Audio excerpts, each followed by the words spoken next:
vamos a debatir y analizar los temas del día en la mesa ancha. Le queremos dar la bienvenida a Alejandro Salas. Alejandro, muchísimas gracias por aceptar esta invitación de Noticias RCN.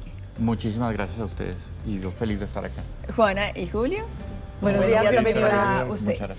Mire, vamos a arrancar hablando por el que es el tema del día en el país y es esta decisión de un juez de embargar las cuentas de la Nación por cuenta de las deudas que hay con una de las filiales de EPM. Ante esto, el presidente de la República ha dicho que esto es una decisión política detrás de la cual está el uribismo, pero ¿qué tanto tiene esto realmente implicaciones políticas y qué tanto son las implicaciones económicas en un sector en donde hay una evidente crisis que, para ponerlo en los términos del tema, pues no ve muchas luces? Alejandro. Pues lo primero es que esta no es una decisión política. Esa es una decisión que toma un juez de la República para hacer valer unas obligaciones que están pendientes entre la nación y empresas que prestan servicios públicos. Más de 12 millones de hogares colombianos, digamos, que responden a esa necesidad que tienen de que el presidente y el gobierno, porque no es el presidente, es el gobierno, pague una parte importante de los subsidios. Ahora, lo que eso nos demuestra es, primero, una incapacidad de gestión importante y pone de relieve el cuidado que tenemos que tener los colombianos con cosas que están pasando, por ejemplo, la reforma a la salud.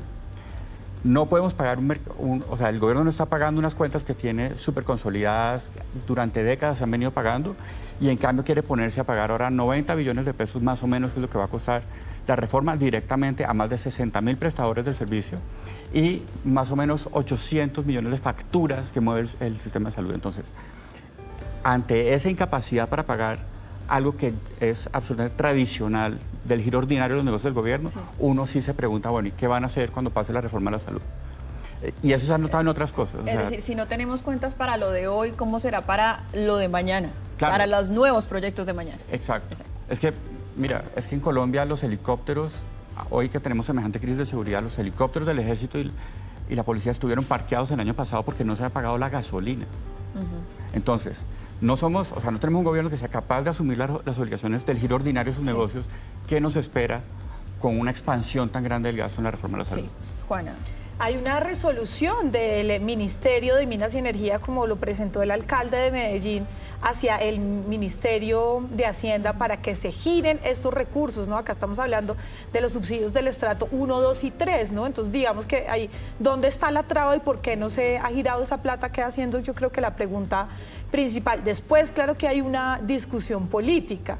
Digamos que en este momento de precampaña y donde empieza toda esta alevosía política y discursiva, se necesita tener antagonistas.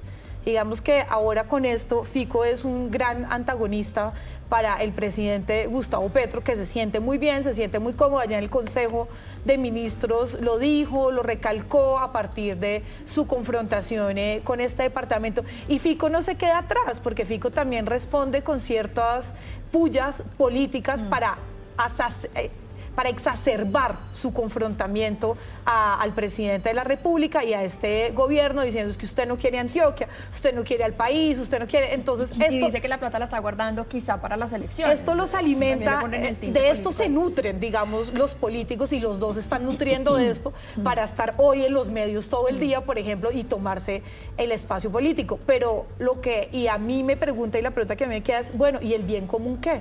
El bien común es el estrato 1, 2 y 3 de Medellín, que necesita una respuesta y que necesita soluciones y no necesita confrontaciones. Pero entonces, si llegan a un acuerdo rápidamente, no hay confrontación y no hay espacio político y público para ninguno de los dos. Sí, y son 27 empresas de energía, ¿no?, a las que se les debe esto. Esto solamente es el fallo frente a una. Lo importante, creo, es entender que esta no es una deuda en realidad ni con EPM ni con las otras empresas distribuidoras. Es una deuda con los consumidores de energía, a quienes el Estado les ha prometido un subsidio para los estratos 1, 2 y 3, y las distribuidoras de energía son unos intermediarios que están acumulando el pasivo y que el Estado les tiene que responder, pero en últimas a quien el gobierno, el Estado les debe es a los consumidores de energía, no a las empresas ni a sus accionistas.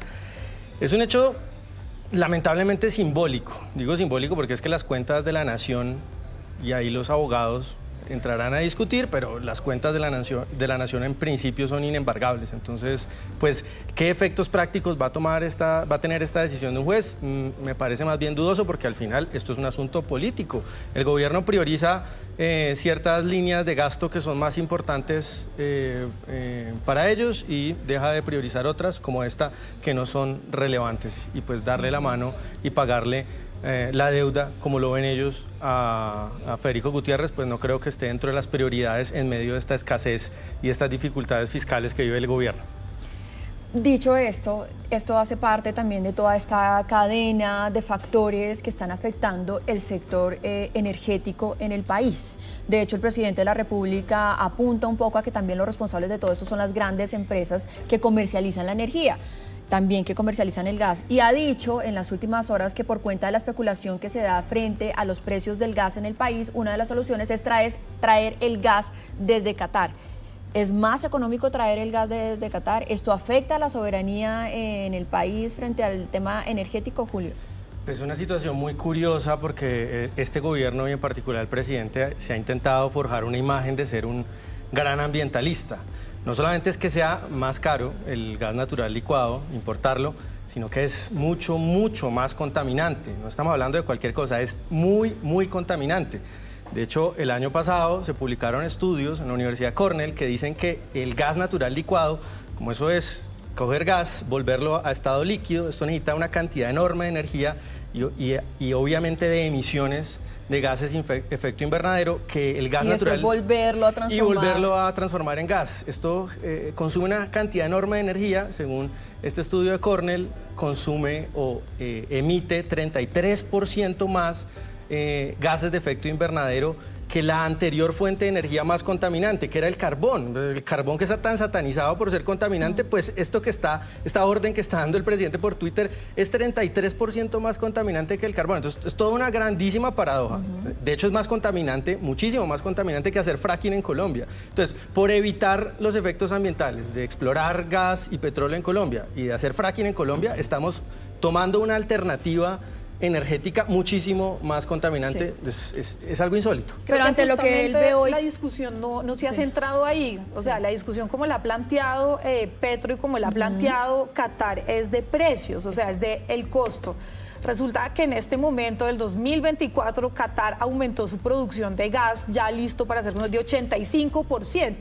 Entonces, eso hace que los precios del gas catarí en este momento sean mucho más baratos que los precios del gas que consumimos nosotros dentro del mercado global comparado. Esto, de todas formas, esta propuesta tiene que pasar por la Junta Directiva de Ecopetrol, que tiene que ser quien dé la luz verde o no, ¿no? Esto todavía es como todas las ideas, ¿no? Muchas veces que pasan, pero eso también la última cosita está relacionado con la visita claramente que hizo el presidente. O sea, son acuerdos entre estados y negocios, y Qatar quiere entrar al mercado colombiano. Pero es muy dudoso que podamos conseguir gas más barato en Qatar. Es decir, el gas es un commodity y su precio se transa internacionalmente. No nos van a regalar más, no nos van a vender más barato. A los precios globales está más barato que los precios globales son a los que les vamos a comprar a Qatar. Hay dos temas que son importantes. El primero son los mensajes que ha mandado constantemente el gobierno en relación a los mercados energéticos sobre cuál es su posición respecto a la producción y soberanía energética. Aquí seguimos insistiendo en que estamos concediendo la soberanía. Sí. Estamos dejando de ser los dueños de nuestro destino en materia energética. Y lo segundo es que los mercados energéticos en Colombia son mercados regulados. Ahí está la CREC, en donde de hecho faltan unos comisionados por ser nombrados, pero también está el ministerio, es decir, hay una cantidad de reglas sobre el tapete. Son regulados, pero el presidente ha absorbido también todas esas funciones. Exacto. ¿No? Sí. Y entonces uno se pregunta ¿cuál es el endgame? ¿Hacia dónde está apuntando en la medida en que está concediendo la soberanía energética colombiana? Miren, y nuestro último tema, que también ha generado muchísima discusión y debate en las últimas horas, es este anuncio que hizo la canciller Laura Sarabia, en donde le pidió al mundo entero que se sacara a la hoja de coca, y aquí tenemos que hacer esa precisión, a la hoja de coca, no a la cocaína, de la lista de las sustancias dañinas. Juana, ¿es posible llegar hasta ese punto en esa cadena de producción de la hoja de coca? Es que ya se hace y ya existe, ¿no? Esta discusión es bien interesante porque ya se utiliza la hoja de coca para otras cosas, ¿no? Es un mercado muy pequeño, pero el principal comprador, por ejemplo, de hoja de coca del mundo es Estados Unidos, que le compra a Perú. Entonces los usos, por ejemplo, son bien interesantes porque son en perfumería, insecticidas, usos que no nos imaginamos realmente, aunque sea un pequeño mercado, que es un mercado que tiene un gran potencial, por ejemplo, para países como Colombia, que estamos tratando de incentivar otros usos y de desdemonizar la hoja de coca, que tiene al parecer unos potenciales muy interesantes que yo creo que sí debemos explorar. Julio. Pues en principio, al menos filosóficamente, estoy de acuerdo con que la hoja de coca pues no es per se, o no hay que per se demonizarla, que tiene usos legítimos, medicinales, ancestrales, todo eso es cierto. El problema, o digamos, lo que me preocupa son las consecuencias en la práctica de este camino. Por ejemplo, en Bolivia en 2017 el gobierno de Evo Morales, digamos, muy en esta tónica, amplió o legalizó grandes cultivos de hoja de coca, supuestamente con propósitos medicinales y ancestrales, pero esto se tradujo pocos años después en una explosión de la hoja de coca, no para propósitos legítimos, sino para efectos del narcotráfico. Entonces, eso es lo que hay que tener cuidado, digamos, con este camino y esta ruta. Alejandro. Lo que a mí me llama la atención es que sea ese el tema que escoge la canciller Saravia para su primera salida en el gran escenario internacional, porque es muy floja. La salida, entonces, ella convoca y hace este llamado a, digamos, a la institucionalización de la hoja de coca, cuyos usos tradicionales, por ejemplo, ya están, digamos, legalizados en muchos países, pero lo hace además en virtud, acudiendo a unos conceptos que va a emitir la Organización Mundial de la Salud. Y cuando le preguntan, ok, ¿quién está haciendo los estudios? Dice, no, pues la OMS. ¿Cuáles son los resultados de ese estudio? Ah, no, pues ya veremos.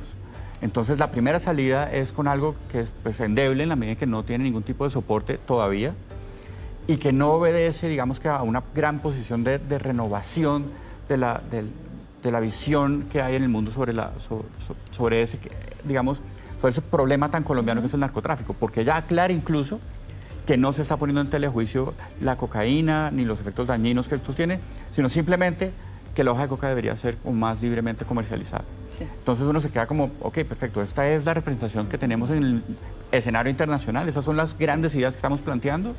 Sí, bueno, pero endeble o no, hoy nos tiene a nosotros hablando de eso y en muchos otros escenarios también. Claro, pero lo que quiero decir es que esa no es una conversación que va a tener grandes transformaciones. Sí. Entonces bueno. es una conversación que, pues sí, es interesante, pero no... Pues Alejandro, muchísimas gracias por aceptar esta invitación aquí a Noticias RCN. Juana y Julio, un feliz día y también sobre eso queremos preguntarles a ustedes, nuestros televidentes. Pueden entrar para participar escaneando el código QR que aparece en este momento en pantalla. ¿Apoya excluir la hoja de coca de la lista de sustancias dañinas para usos industriales y de salud? ¿Sí o no? Participen y los resultados los vamos a dar a conocer en nuestra última emisión de Noticias.